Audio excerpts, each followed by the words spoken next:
देखिए, जब किसी टूटी हुई हड्डी का एक्सरे होता है ना, तो डॉक्टर तुरंत सफेद लाइन देखकर बता देता है कि समस्या कहाँ है। बिल्कुल। वो एकदम ब्लैक एंड व्हाइट होता है। सही बात है। इंसान को चीजें साफ साफ दिखाई देना और बंटी हुई होना ही पसंद है।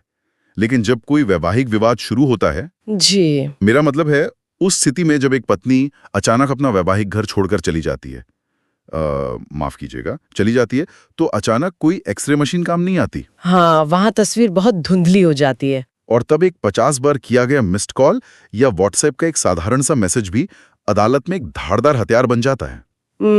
ये कानूनी और भावनात्मक उलझनों का सबसे जटिल बिंदु है।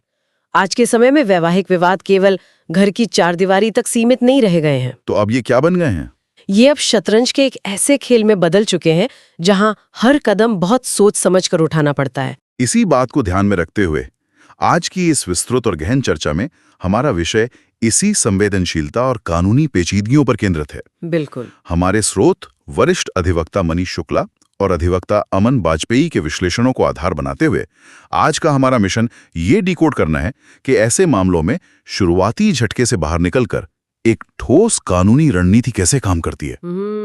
हम समझेंगे कि आरसीआर यानी restitution of conjugal rights, digital साक्ष्य और मध्यस्थता के जरिए कोई पति अपनी स्थिति को कानूनी रूप से कैसे सुरक्षित कर सकता है। तो चलिए इसे थोड़ा विस्तार से समझते हैं। देखिए, जब वैवाहिक घर अचानक खाली हो जाता है ना, तो जो पहली मानवीय प्रतिक्रिया होती है वो अक्सर कानूनी रूप से सबसे खतरनाक साबित होती है। खतरनाक? हाँ। अधिवक्ता मनीष शुक्ला जी का विश्लेषण इस बात पर बहुत जोर देता है कि शुरुआती दौर में भावनाओं में बहकर उठाए गए कदम आगे चलकर पूरे केस की दिशा तय कर देते हैं। लेकिन जब किसी के साथ ऐसा होता है कि उसकी पत्नी अचानक घर छोड़कर चली जाती है, तो पहली स्वाभाविक प्रतिक्रिया तो घबराहट ही होती है ना? बिल्कुल।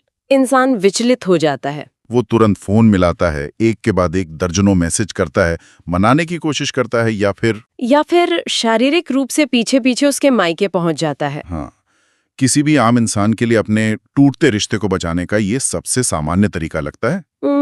सामान्य जरूर लगता है, लेकिन अदालत के चश्मे से अगर देखें तो ये एक आत्मघाती कदम है। अच्छा, वो कैसे? जब कोई पति लगातार फोन कर रहा है, 50-60 मैसेज भेज रहा है या पत्नी का पीछा कर रहा है, तो वो अनजाने में सामने वाले को अपने ही खिलाफ सबूत सौंप रहा है। बाप रे! हाँ, नए कानून जैसे भारतीय न्याय संहिता, जिसे हम बीएनएस कहते हैं, जी, बीएनएस 2023 के तहत या घरेलू हिंसा के मुकदमों में पत्नी का वकील इन डिजिटल फुटप्रिंट्स को मानसिक उत्पीड़न, दबाव बनाने या धमकी देने के सबूत के तौर पर पेश कर सकता है। यहाँ मुझे एक तुलना दिमाग में आती है। ये तो बिल्कुल दलदल में फंसने जैसा हो गया। दलदल? हाँ, क्विकसैंड। मतलब दलदल का सीधा सा नियम है कि इंसान जितना ज्यादा घबराता है, जितना अधिक भावनात्मक होकर हाथ पैर मारता है, वो उसमें उतना ही गहरा धंसता जाता है।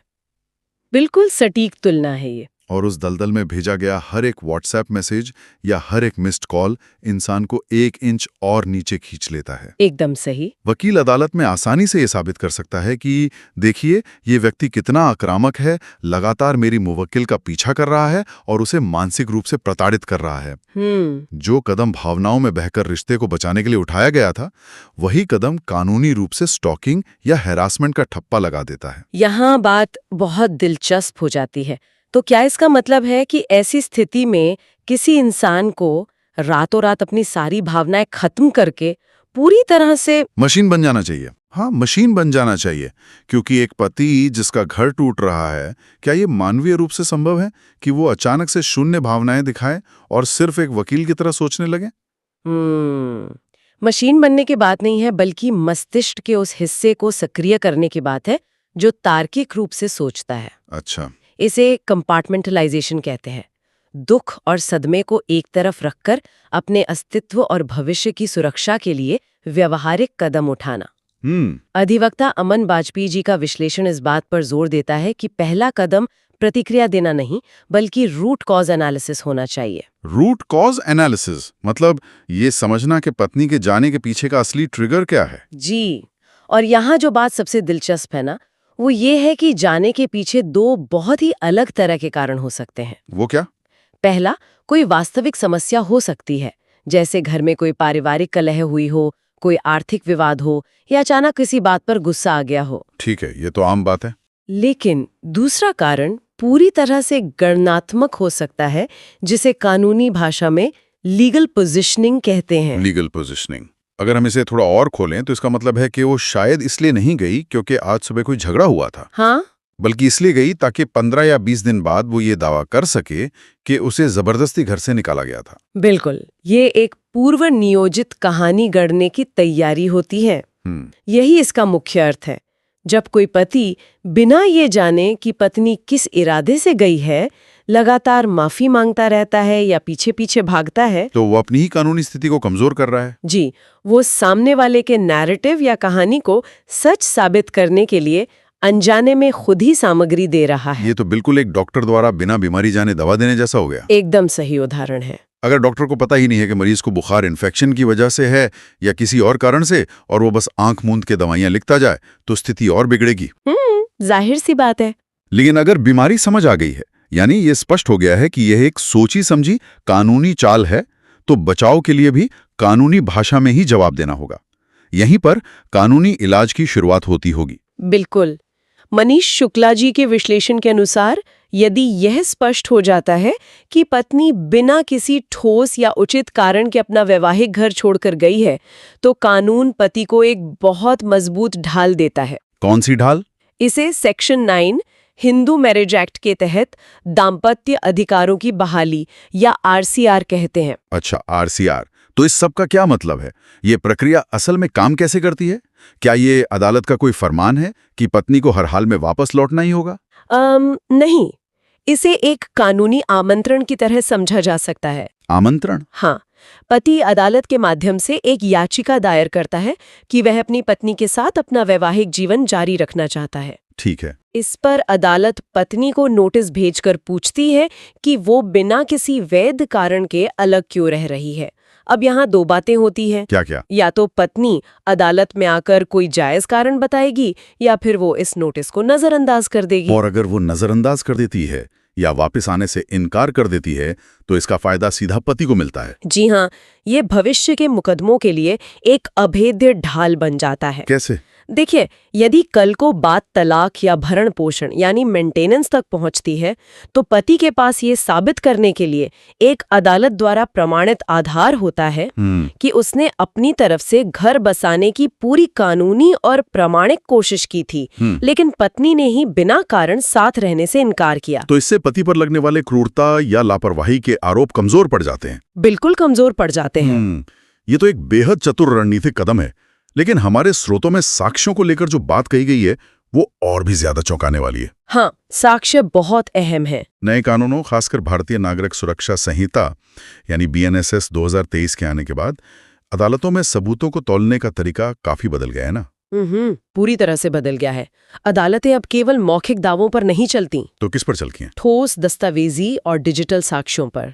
BNSS के तहत डिजिटल साक्ष्यों की स्वीकार्यता और उनके प्रामाणिक मूल्य को बहुत स्पष्ट और मजबूत कर दिया गया है। तो इसका मतलब है कि रोजमर्रा की छोटी छोटी डिजिटल चीजें, जैसे व्हाट्सएप का ब्लू टिक, गूगल मैप्स की लोकेशन हिस्ट्री या बैंक के ट्रांजैक्शन लॉग्स, अदालत में सबसे बड़े गवाह बन जाते हैं। अरे वाह! वे गवाह इसलिए बन जाते हैं क्योंकि वे झूठ नहीं बोलते। सही बात है। अगर पत्नी अदालत में ये मौखिक दावा करती है कि उसे घर में खाना नहीं दिया जा रहा था या आर्थिक रूप से प्रताड़ित किया जा रहा था, और दूसरी तरफ पति बैंक ट्रांजैक्शन के लॉग्स पेश कर दें जो दिखाते हैं कि वो नियमित रूप से पत्नी के खाते में पैसे भेज रहा था, तो पत्नी का पूरा केस वहीं धराशायी हो जाता है। बिल्कुल। और इसी तरह अगर आरोप है कि किसी खास दिन पति ने मारपीट की, हाँ, लेकिन उस दिन की लोकेशन हिस्ट्री या ऑफिस की अटेंडेंस साबित कर दे कि पति तो शहर में ही नहीं था, तो ये डिजिटल साक्ष्य एक निर्विवाद सत्य बन जाता है। मतलब डिजिटल फुटप्रिंट्स एक तरह से सच्चाई का आईना बन गए हैं। जी। और इसी सच्चाई को सुरक्षित रखने के साथ साथ स्रोतों में एक और बहुत ही अहम बचाव का जिक्र है, अग्रिम जमानत, एंटीसिपेटरी बिल। हाँ। आमतौर पर लोगों के मन में ये धारणा होती है कि जमानत का मतलब है कि कोई अपराध हो चुका है और पुलिस दरवाजे पर खड़ी है। ये बहुत बड़ी गलतफहमी है। अग्रिम जमानत का पूरा तंत्र ही गिरफ्तारी की आशंका पर काम करता है। आशंका पर? हाँ, कई बार जब वैवाहिक विवाद बढ़ता है तो पत्नी या उसका परिवार सिर्फ दबाव बनाने के लिए या समझौता करने पर मजबूर करने के लिए पुलिस में दहेज प्रताड़ना या घरेलू हिंसा की झूठी एफआईआर दर्ज करा देता है। जो कि आजकल बहुत आम सुनने में आता है। जी, तो ऐसी स्थिति में अचानक गिरफ्तारी से बचने, अपनी नौकरी और सामाजिक प्रतिष्ठा को सुरक्षित रखने के लिए अग्रिम जमानत की तैयारी पहले से कर लेनी चाहिए। तो ये एक तरह का जीवन रक्षक जैकेट है। लाइफ जैकेट, बिल्कुल, जो बिना किसी गलती के जेल जाने की नौबत से बचाता है। अगर हम इसे व्यापक नजरिए से देखें तो बचाव की ये सारे तरीके, चाहे वो आरसीआर हो, डिजिटल लॉग्स हों या अग्रिम जमानत हो, एक तरह का कानूनी युद्ध स्तर तैयार करते हैं। करते तो हैं। लेकिन हमारे स्रोत, विशेषकर मनीष शुक्ला जी, एक बहुत ही अलग और पारंपरिक समाधान की ओर भी इशारा करते हैं। उनका एक कथन है, समाधान ससुराल में है। जी, ये आधुनिक कानूनी रणनीतियों के बीच एक बहुत ही अलग दृष्टिकोण है। अगर हम इसे एक बड़ी तस्वीर से जोड़ें तो भारतीय समाज में शादी सिर्फ दो लोगों का नहीं, बल्कि दो परिवारों का मिलन होती है। ये तो हम सब जानते हैं। अक्सर जो विवाद पति पत्नी के बीच का लगता है ना, वो असल में दो परिवारों के बीच के वैचारिक टकराव या अहंकार की लड़ाई होती है।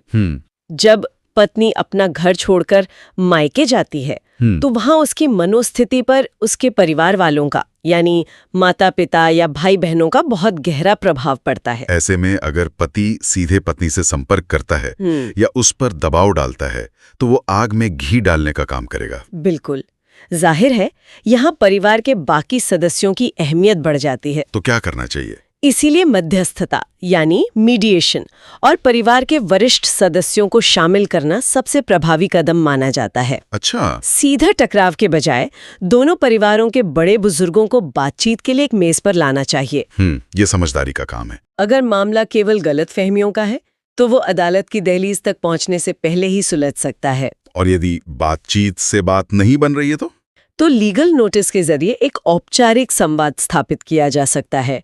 ये एक सीमा तय कर देता है कि अब मामला कानूनी दायरे में आ गया है। ये दृष्टिकोण वास्तव में अनोखा है। एक तरफ डिजिटल एविडेंस, अग्रिम जमानत और लीगल नोटिस जैसे आधुनिक हथियार हैं जी, और दूसरी तरफ बड़े बुजुर्गों की मध्यस्थता जैसी पारंपरिक भारतीय पारिवारिक व्यवस्था है।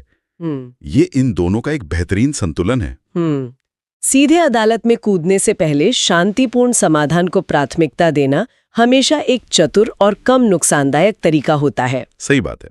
देखिए, कानूनी लड़ाइयाँ लंबी, खर्चीली और भावनात्मक रूप से इंसान को तोड़ देने वाली होती हैं। इसलिए पहला प्रयास हमेशा एक सौहार्दपूर्ण समाधान का ही होना चाहिए। लेकिन अपनी कानूनी सुरक्षा को ताक पर रखकर नहीं। एकदम सही पकड़े हैं। तो इस पूरी विस्तृत चर्चा से जो मुख्य निष्कर्ष निकल कर आते हैं वे बहुत स्पष्ट हैं। जब ऐसी स्थिति आए तो भावनाओं के दलदल में नहीं फंसना चाहिए। लगातार मैसेज या कॉल करके अनजाने में अपने ही खिलाफ सबूत तैयार करने से बचना सबसे पहला नियम है। जी, और उसके बाद स्थिति का सही विश्लेषण करना जरूरी है कि ये कोई पारिवारिक नाराजगी है या एक सोची समझी लीगल पोजीशनिंग। बिल्कुल। और अगर ये कानूनी रणनीति है तो बचाव के लिए आरसीआर फाइल करना, अपने डिजिटल साक्ष्यों की एक अभेद्य ढाल बनाना और किसी भी झूठी पुलिस शिकायत से बचने के लिए अग्रिम जमानत की तैयारी रखना बहुत जरूरी हो जाता है। साथ ही मध्यस्थता के जरिए समाधान खोजना एक परिपक्व कदम है। यहाँ ये समझना भी आवश्यक है कि हर वैवाहिक विवाद की परिस्थितियां अपने आप में बिल्कुल अलग होती हैं। वन साइज फिट्स ऑल वाला फॉर्मूला काम नहीं करता। यानी कोई भी एक तरीका हर मामले पर लागू नहीं हो सकता। जी, इसी कारण से इतने जटिल मामलों में बिना किसी विशेषज्ञ या पेशेवर कानूनी मार्गदर्शन के कोई भी कदम उठाना जोखिम भरा है। मनीष शुक्ला एंड एसोसिएट्स द्वारा सुझाए गए ये तरीके स्पष्ट करते हैं कि विशेषज्ञ की राय ही उस धुंधले परिदृश्य में सही दिशा दिखा सकती है। सही कहा। विशेषज्ञ का मार्गदर्शन उस कंपास की तरह है जो कानूनी बोलभुलैया में रास्ता भटकने नहीं देता।